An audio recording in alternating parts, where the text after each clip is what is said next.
Hello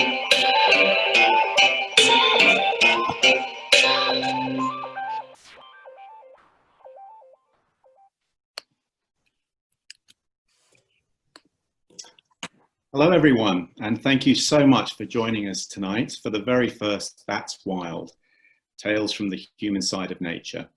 My name is Mike Scargland. I'm going to be your host this evening. Really looking forward to this. First off, I'd like to tell you a little bit about That's Wild. It's a storytelling event in which people from all walks of life tell their tales of interacting with and being affected by nature. In other words, how wildlife and the wild spaces outside of us connect with the spaces inside our minds. In one sense, of course, New Jersey Audubon is always telling the stories of species and habitats through its education programs and its conservation initiatives, but they thought it would also be a really nice idea to hear stories from human beings who derive meaning and joy from nature. On That's Wild, we ask our tale tellers to relate how a brush with wildness, for example, affected them, or how they interpret nature's meaning, if it changes them in any way, or perhaps set them on a new course. The stories can be comic, they can be sad, they can be small, they can even be epic, but they're all true. There's no fiction here. They're all authentic, all freighted with personal significance and meaning, and all real, and as such, they're relatable and hopefully inspirational to people who love, appreciate, and indeed need nature. In a moment, I'm going to introduce our first ever tale teller, but first I'd like to quickly point out how you, the audience, can interact with the show this evening. At the bottom of your Zoom screen or Zoom window, you'll see a Q&A button. If at any time you'd like to ask the storyteller a question, go ahead, click that button and type your question in the box that appears. Your question will be collected during the story and may be selected to be asked during the Q&A session after the story's been told, towards the end of the show. One more thing to add, please note that this event is being recorded for later internet distribution, and that the chat function in Zoom has been disabled. And now it gives me great pleasure to introduce our tale teller for this evening. Born and raised in New Jersey, Randy Jones is the co-founder and managing director of the Brunswick Group, an information technology consulting and executive search firm based in New Brunswick, New Jersey. Randy is an avid fly fisherman, he's a triathlete, and he has quite the track record of standing up for nature, having served for nearly 20 years on the Franklin Township Open Space Advisory Committee, as well as the past 10 years or so as a board member and of course former chair of New Jersey Audubon itself. He's a member of the Somerset County Open Space Advisory Committee and also on the board of advisors for the Rutgers University Zimmerle Art Museum. Randy lives in Franklin Park, New Jersey with his wife and his daughter. Randy's tale tonight is called Protecting, Creating and Connecting Nature for All. Ladies and gentlemen, please welcome Randy Jones. Good evening, everyone. Thank you so much, Mike, for that real kind introduction. You know, as you had mentioned, I've had the fortune of being able to serve on the board of New Jersey Audubon, and but as well as on the Open Space Committee in Franklin Township, as well as Somerset County. My first brush with nature, at least where I've taken ownership of it and felt an importance that it needed to be protected and as well as shared, is an opportunity that both of my parents provided. I just want to... Randy. Sorry, I don't think we're on camera. Yeah, can you hit start video? Oh, sorry. It says you can't start video because it has, the host has stopped it. So, Lillian, if you could fix that.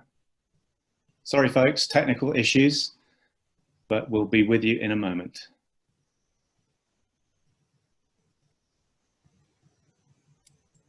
We should be fine. Okay, there we go. I think it's coming. Hold on. There we go. All right, now you see me.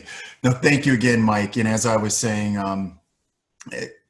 uh, having, as a child, one of my first memories, or at least very memorable memories with nature, is like all kids, think your parents are the greatest, and certainly my parents were great, and they had went out and probably right by the age I was 9, purchased a property in between Nashville and Knoxville, Tennessee, just south of I-40. And, I'm from a working class family. And so just the whole idea that they would purchase this property that was, 70 acres, and it was an opportunity to explore.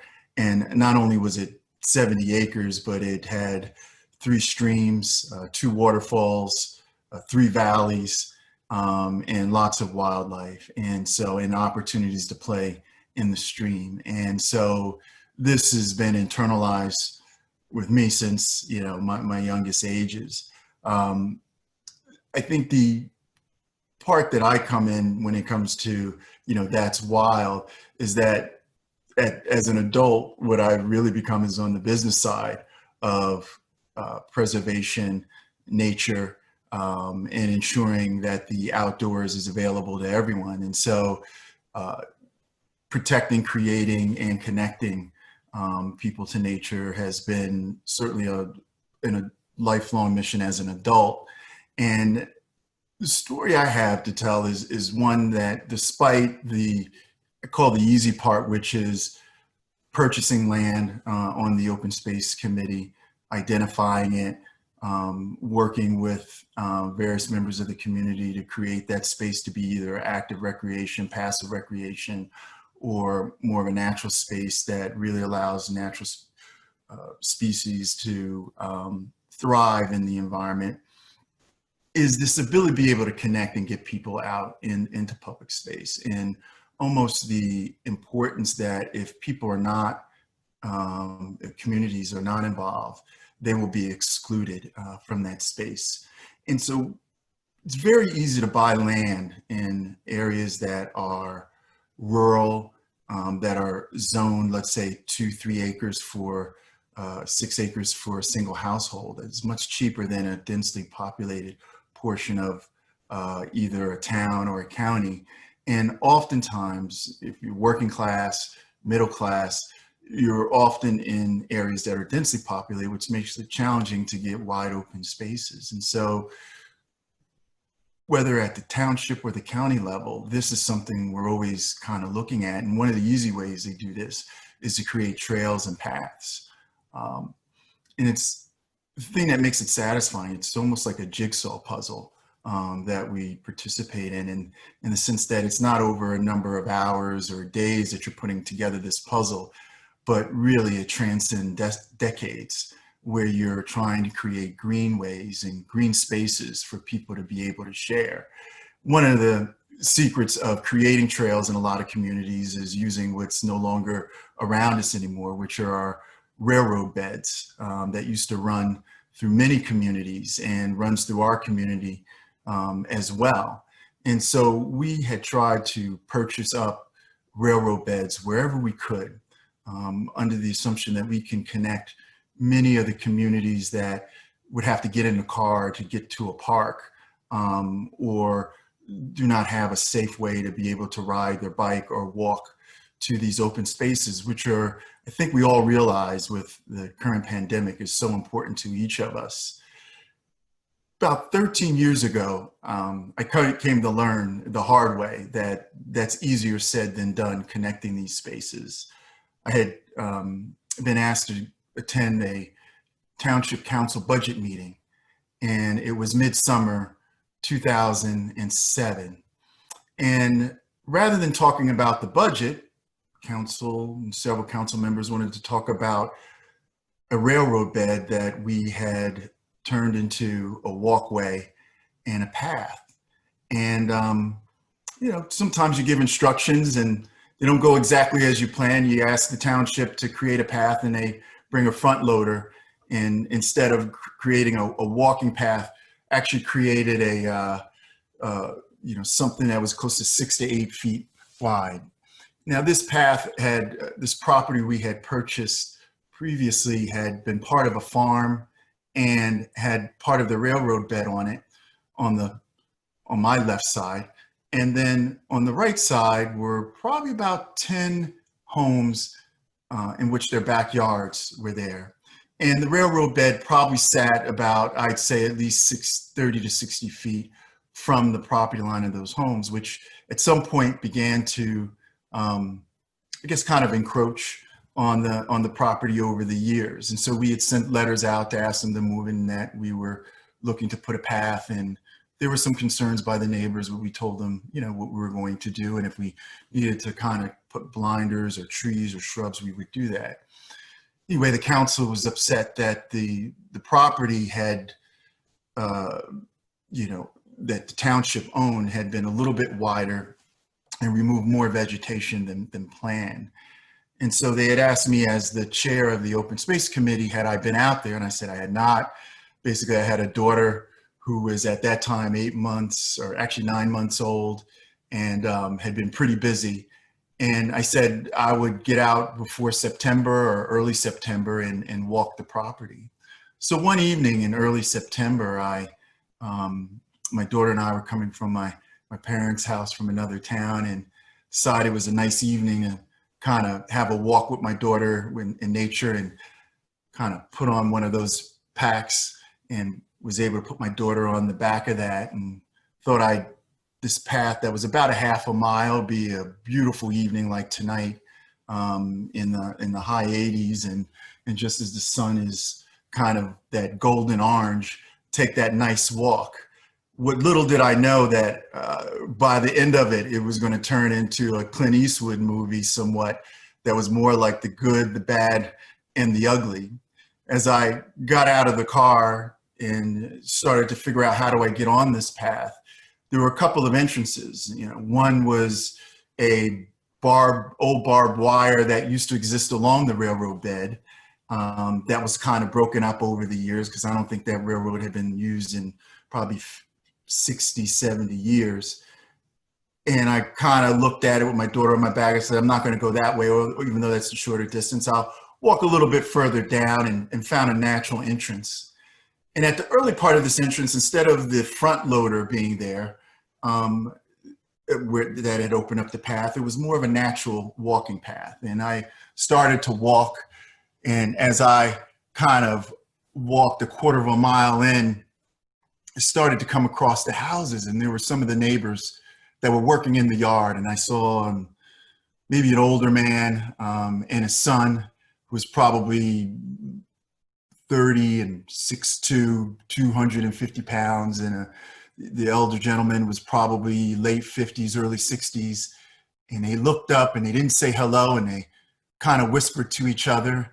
And as I walked past the second house, there was somebody in their kitchen and was washing the dishes, and looked and was frantic. And I could see them run to another part of the house to bring their spouse to kind of look and see who was walking down the trail.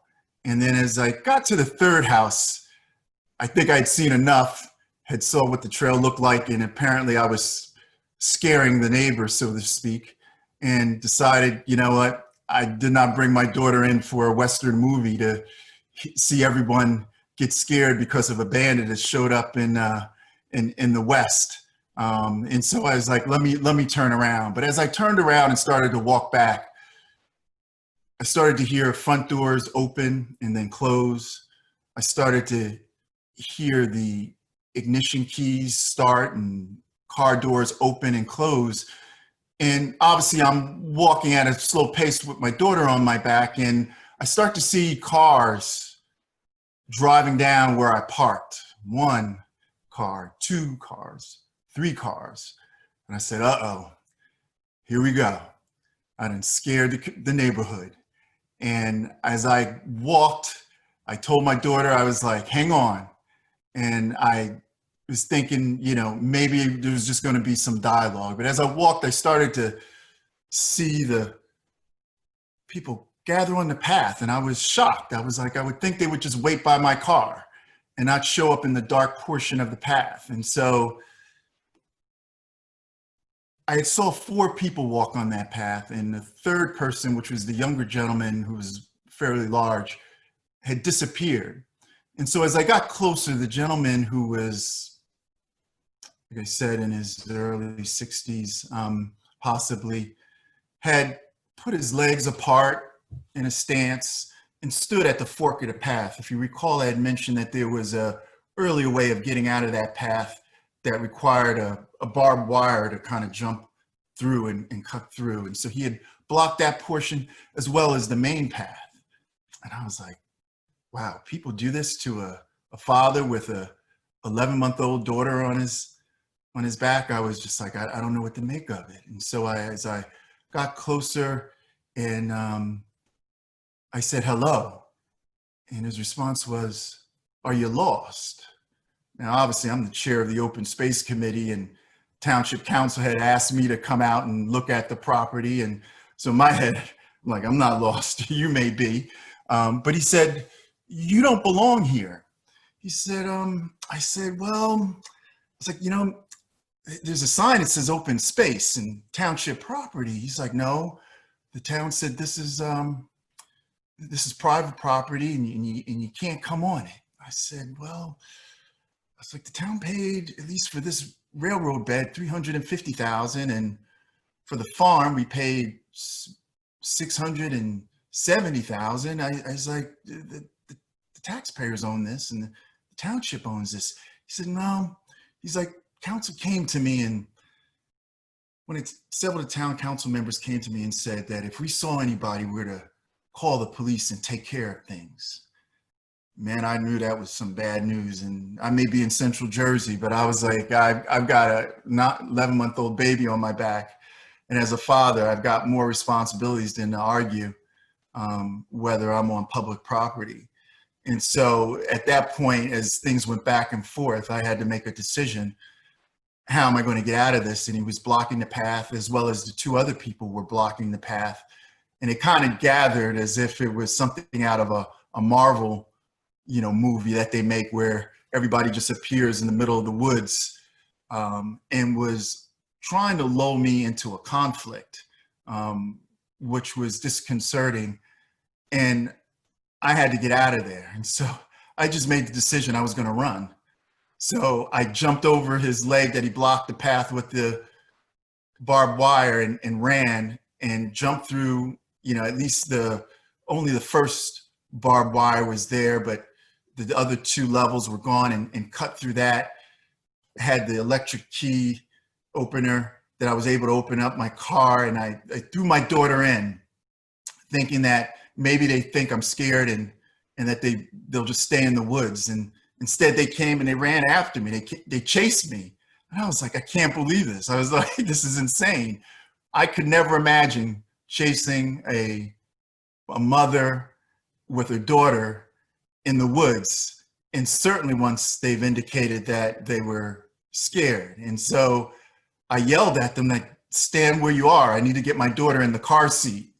And so once I got my daughter in the car seat and got in the car, they begged me to stop.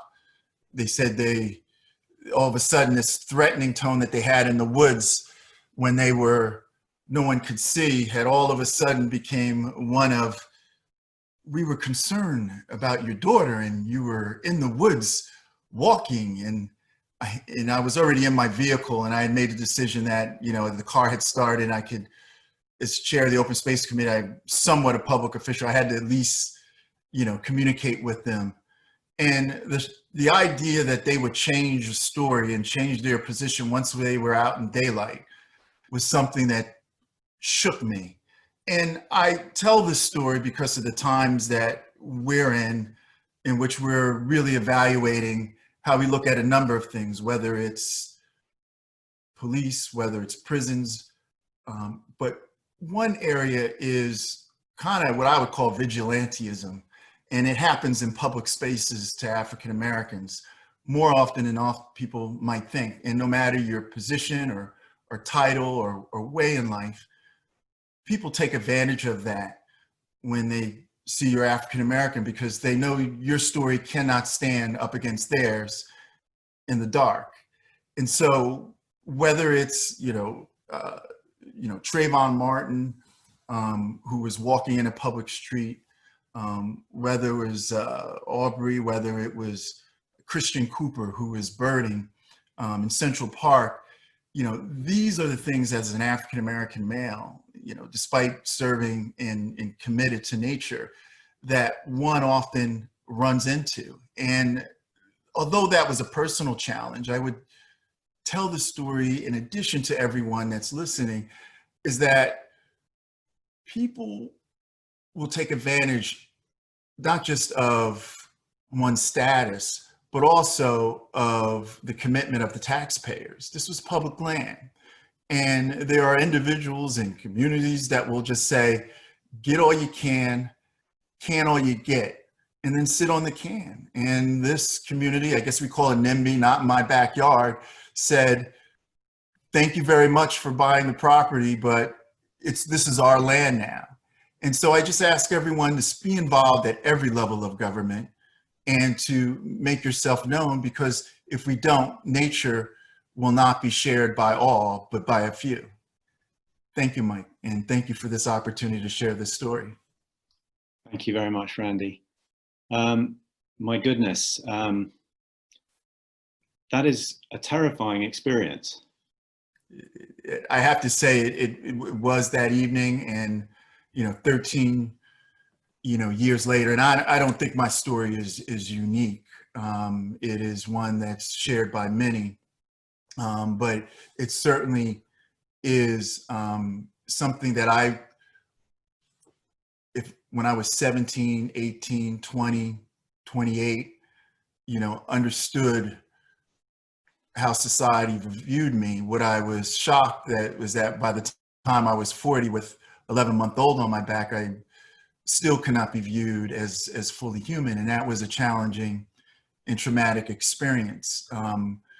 That is a few, but certainly one too many. And my best description of the person I was dealing with and the people that I was around was a show that many of you who were certainly around in the 70s and the 80s would be All in the Family, or Archie Bunker, to make this short, was really facing a form of a Northeastern form of racism. And I think we have to be cognizant of that. Yeah, I mean, it's bad enough just as one individual, but having a young child on your back makes it somehow all the more shocking and appalling. I mean, I can't fathom it. It's just I could not fathom it. And as obviously this was one part of the story. I think the next part was the decision: do you go to the police or do you go back to town council? Since they said a town council person had come into their home and said, if you see anyone, you could take care of it and you can call the police. Right. And I had made the decision that, I'm going to go to town council and I'm going to ask them to answer for this.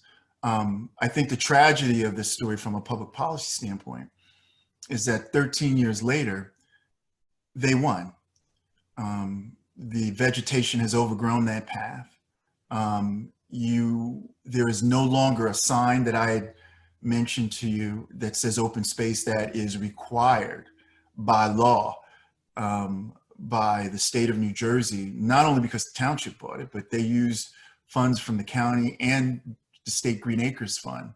And I drove by there the other day just to recollect whether that sign is there, and it is no longer there. And so nobody knows that's public property, that land had been bought and purchased by all of the taxpayers, not only of the town, but of the county, of the state of New Jersey. So really, what you're saying then is that there were no repercussions at all. In fact, they got what they wanted, not actually legally. I mean, it's land that belongs to somebody else or belongs to the township, paid for by the taxpayer. Absolutely. And when we oftentimes, in not just that neighborhood, in several neighborhoods, what we find is that people land squat. I started this story off with my parents purchasing the 70 acres in Tennessee. Right. I describe that part of Tennessee because it's not a diverse part of Tennessee. It was up in the mountains, pretty much the Tennessee Valley Authority area where a lot of the reservoirs are.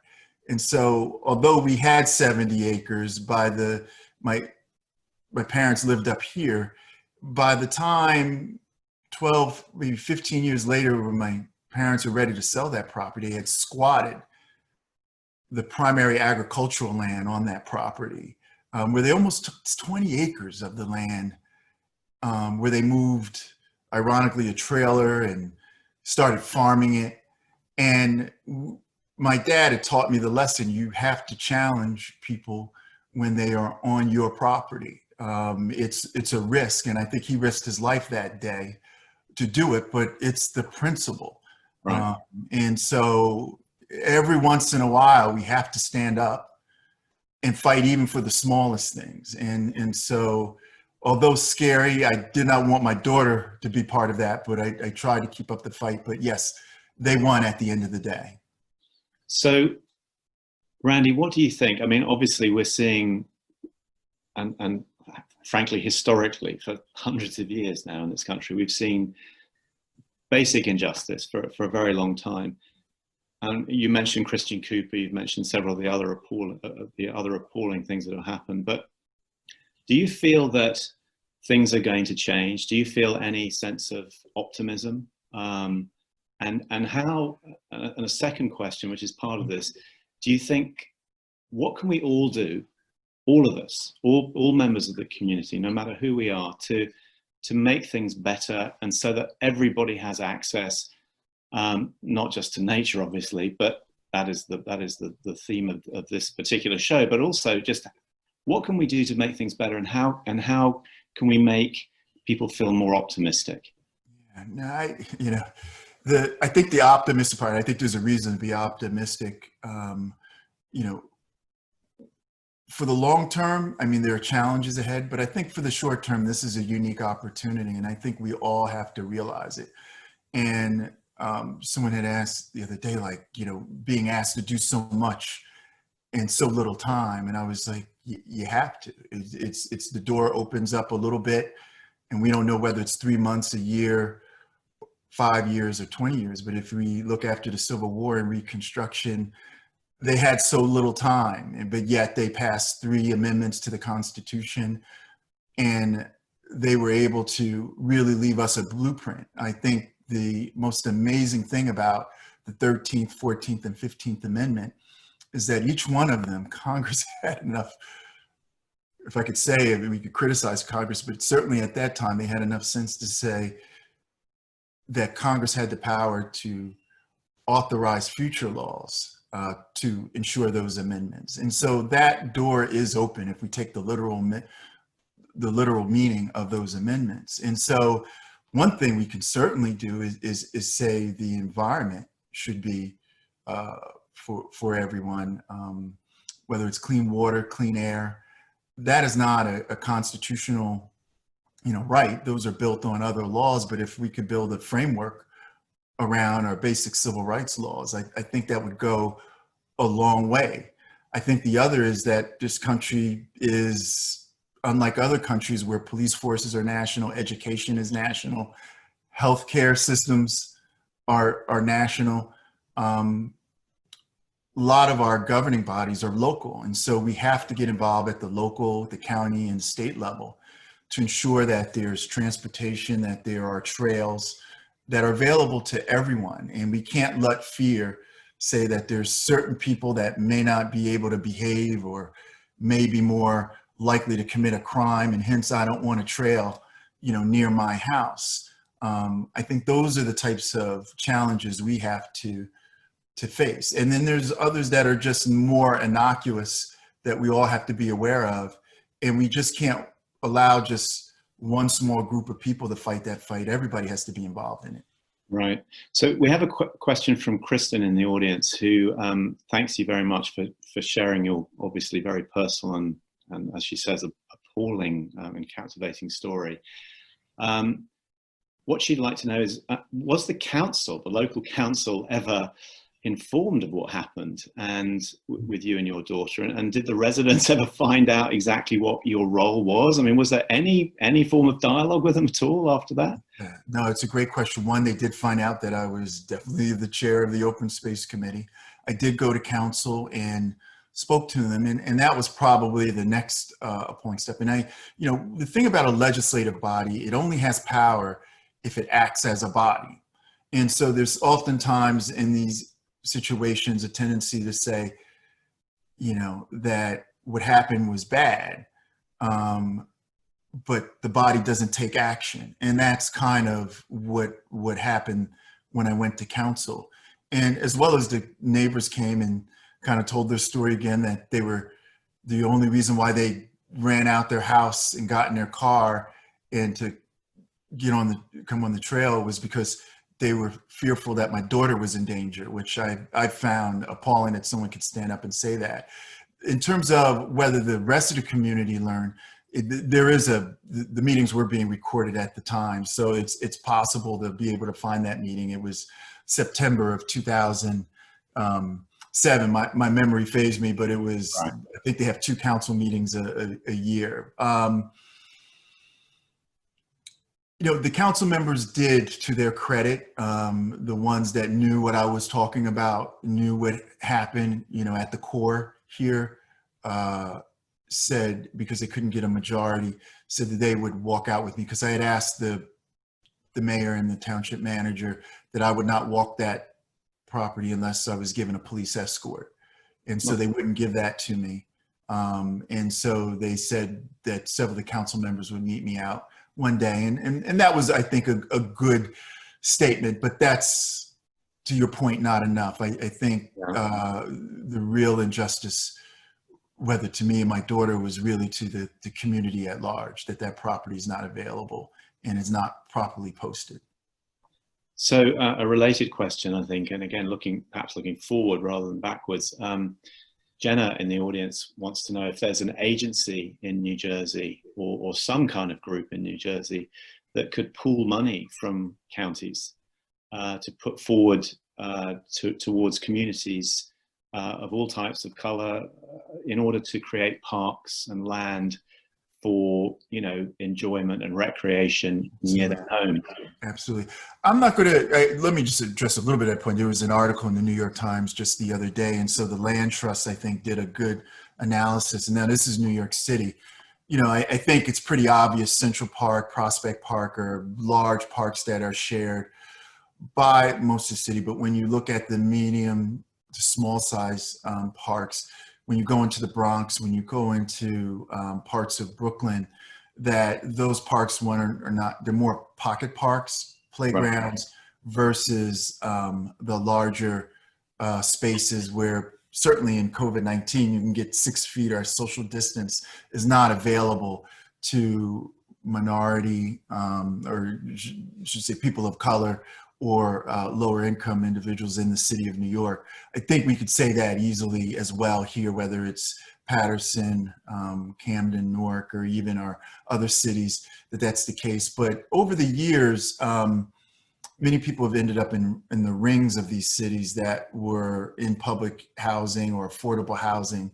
And even in those areas, open space is limited. So to answer the question directly, Department of Environmental Protection, DEP, your state assembly person, your state senator, your town may, or these various communities may have open space, but typically smaller towns do not have an open space trust tax. So usually at the county level, there is typically most counties have an open space tax. And it's very hard to find when they meet, and that when they do meet about properties that they meet in closed session. But I think if you were to just go to one of these meetings and just stand up and say, what are you doing in our more densely populated communities, our communities of color, our working class communities, how much are you spending, and give us the breakdown of the numbers. I think sharing that data, I think would reveal a lot and would put a lot of pressure on our public officials to do something. Right, exactly. And a related question from Dale. how can we help children who don't have easy access to the kind of nature that, you know, some of us, all of us, or, you know, were lucky enough to grow up with? You mentioned that you had a 70-acre parcel when you were young, your parents did. I mean, you know, beyond the taxes, beyond the local zoning laws, beyond the local, you know, regulations, what can we do to encourage children and parents of children to get access for those kids today, especially those obviously who don't have access to it now? So I think on a number of fronts, we have, you know, people that, you know, because of COVID-19 have, you know, reached out to me personally and asked, you know, where are the local parks that we can where we can identify, you know, places to go. And so we are constantly, you know, or at least I am, you know, referring places that are unique and available. But as far as getting kids involved, I think one is encouraging school districts and schools to be able to get the kids out. I mean, I think that's really kind of the mechanism if the parents are not able to do that. But I know to the broader point, I think is figuring out ways to create these paths where kids can make it there themselves. And then providing funding where there's programming in many of these parks that are communicated with both parents and kids. I think a lot of parents are constantly looking for opportunities to bring their children to the parks and to be educated about nature, because that's how people become interested in science. I want to say that the, you know, some of your, you know, most successful entrepreneurs who have science backgrounds in Silicon Valley, you know, started off being going to nature camps in the summer. And so I think getting state funding for these types of programs and getting really our young people to various places in the state, whether it's Island Beach State Park, whether it's Cape May, where the state owns public land, and creating kind of centers that really allow young people to get out there and really afford same opportunities that more wealthier communities are able to provide their children. So Randy, I'm going to ask you one last question. This one is a little lighter and it's basically lighter in tone. And I think it's basically, what's the one natural place that's on your bucket list that you'd like to visit? Where's a place that you've never been before that you'd really like to go? It could be anywhere in the world. You know, off the top of my head, I'd have to say Antarctica. Really? I know there's not a lot of wildlife there in the cold, but it's, I think Patagonia in Antarctica, that's kind of where I would, that's on my bucket list. Patagonia to go fly fishing, both on the Chile and Argentine side, and then hopefully make it over to Antarctica. The unfortunate thing, despite my love of fly fishing, which is probably why I do it, is that I get seasick quite easily. So I like the streams versus the ocean. You know, I'm with you on Patagonia because a book that is very special to me, I love it very much, is Darwin's Voyage of the Beagle. Yes. And there is a fantastic passage in that or section that where he describes Patagonia, and actually it's just a wonderful book. But he was a great travel writer. Apart from anything else or everything else, he was a fantastic travel writer. Yeah, and I would have said Galapagos, but I've had the opportunity to go there, and I took my daughter there when she was 9 months. Wow. old. So it was just a month before that we were in Galapagos. And, you know, I know Darwin is attributed to a lot of things, or people assume the survival of the fittest is kind of one of his statements. But to your point, he was a journalist, or at least a great writer and narrative. And his family was one of the earliest abolitionists in Great Britain. And so he comes from a long tradition of abolitionists. And I would encourage anyone, before the Beagle was going around I guess the kind of the Patagonia in South America, making his way up the Galapagos, he had spent a lot of time, I want to say, in Brazil, in which he really probably has some of the most detailed narratives of the inhumanity of slavery. Is one of the most amazing descriptions one can read of the total inhumanity of that. And yet it's a topic we don't spend enough time on, but that he took the time to really write about that in the vicious acts that he saw. And I think that's one individual in at least in the history of studying nature that also studied humanity, and in this case it's inhumanity. Yeah, he was indeed a Renaissance man for sure. Randy, sadly, it looks like our tale for tonight has run its course. Thank you so much to everybody. Thank you. Thank you so much to everybody who's been with the audience or in the audience for attending tonight. We really do appreciate you giving us your support. And of course, our very special thanks to our very first tale teller, Randy Jones. Randy, that was really powerful stuff, and you kicked this whole project off with an amazing story that's certainly going to get people thinking and talking. As difficult as it is to deal with, we need to deal with it.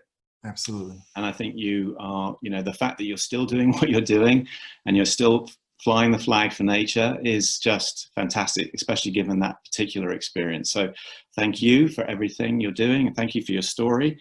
And ladies and gentlemen, with that, we'll call it a night, and thank you very much indeed, and we'll see you next time. I just want to say good night, stay safe, stay well, and stay wild. Good night.